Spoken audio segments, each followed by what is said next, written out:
Alrighty, everyone, it is Friday, which means it is time for News of the Week for March 21st, 2025. Yeah, our first one since the trade deadline, and I'm not going to lie to you guys, there is not a lot of things that we need to talk about, so we're going to move through this relatively quickly. I have less than a page of notes for probably the first time ever, to be honest with you.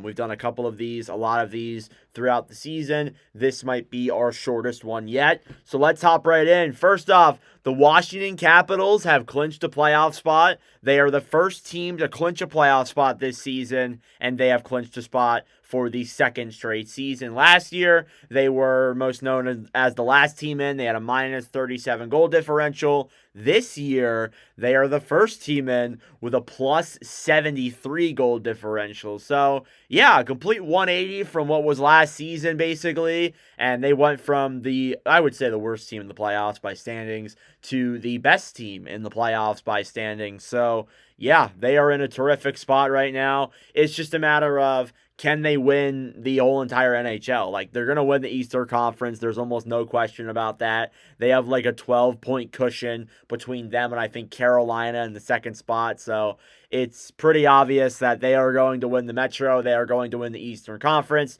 It's just between them and the Winnipeg Jets for that President's Trophy. And let's be honest, do they really want the President's Trophy? Let's be for real here, because we know how that goes. We know how that goes. As well as that, too, two teams were mathematically eliminated from the Stanley Cup playoffs, and neither of them are surprises. The San Jose Sharks were bounced for the sixth straight season, and the Chicago Blackhawks were bounced for the fifth straight season. So, yeah.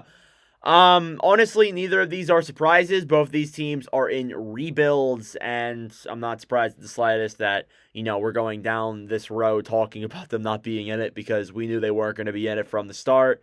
And overall, just from these two teams, it's been 2 rough years, but they're building towards a young and bright future. The Sharks, I think, are doing better at that than, the Blackhawks maybe. But there will be videos coming out for all three of those teams that have been eliminated. San Jose already has one. Chicago and Washington will get their own during this weekend, so stay tuned for that as well. Yeah, that's pretty much all on that end. Those teams have clinched and have been eliminated. We're going to have more probably at the end of next week, so keep that in mind. And obviously, there will be videos that will be posted momentarily throughout the week on those teams that clinch or get bounced. The NHL GM's meeting also was underway this past week. It looks like there's going to be no real changes, but there were things that were discussed. Gary Bettman came out and said that there will be no changes to the extra overtime, like what we saw in the Four Nations, which is a little bit of a bummer. I'm not saying that a full 10 minutes is what I'm open to. I would be fine with 6 or 7 minutes, possibly, maybe a little bit more extra time. Just anything but a shootout. Let's be honest here. I can't deal with a shootout. Just not into it at this point in the year. And then the playoff format also will not be changed. That was also discussed as well. Little bit of a bummer. I know there's some people that want to see a 1 versus 8 seeding, but we're probably not going to get that, especially with Gary Bettman under the helm. And then goalie interference was also discussed. And again, I really don't know what to add on to that. They just had said that goalie interference was a topic of discussion. I'm not surprised. It should be because of how controversial it is these days. But yeah, that was the GM's meeting. All that I really heard out of it there. Nothing really too big. Again, we're not going to see any serious changes come out of that meeting. And then we also heard that they are going to be discussing the CBA in April as well. So that's good news. By the way, that expires at the end of next season. So, that is something that the NHLPA and the NHL kind of need to keep playing hockey.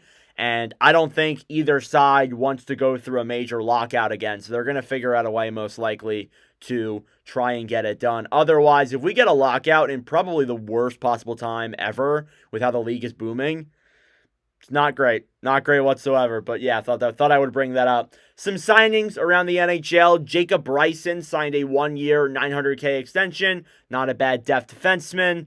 kind of all that really is. Lucas Condotta signed a 2-year, $775K deal with the Montreal Canadiens. And John Prokop was signed by the Toronto Maple Leafs out of college with a 1-year ELC that will begin next year. I'm pretty sure Prokop is in the NCAA. I'm not sure for what college, but not bad. We're going to see a couple of those go underway. The Islanders recently just signed Gleb Glamowski as well to an ELC, a 2-year entry-level contract, too. I'll throw that in there as well. I didn't have that in my notes, but that was announced today. So we're going to see that a lot with the NCAA coming to a close. There were guys who, impressed in, the season that weren't drafted or weren't signed, but will be signed probably by the end of the season. We've seen a couple of other guys kind of rise as big names that could be signed. So do want to keep that in mind with you guys.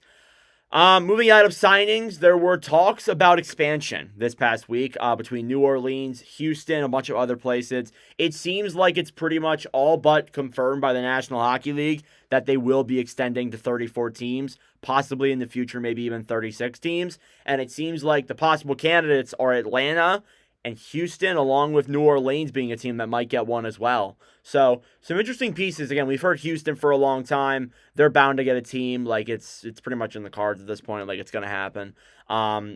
Atlanta probably does happen too. I would think Phoenix might happen as well. And then I guess the other team might be New Orleans. I know there's going to be a lot of comments about Quebec City, Kansas City, Hartford, a lot of other places, but it seems like those 4 places are what was really ramping up. There were some billionaires that were, rising up to be a big name. So I don't know. We'll have to see what comes next. But I think it's a long time, a little bit before we see an expansion, probably after the CBA is extended. So again, just some things that I thought were worth mentioning. Ryan Smith announced a $1 subscription to watch NHL Utah Hockey Club games on the streaming networks out there for the remainder of the season. A $1 subscription in this economy? Come on.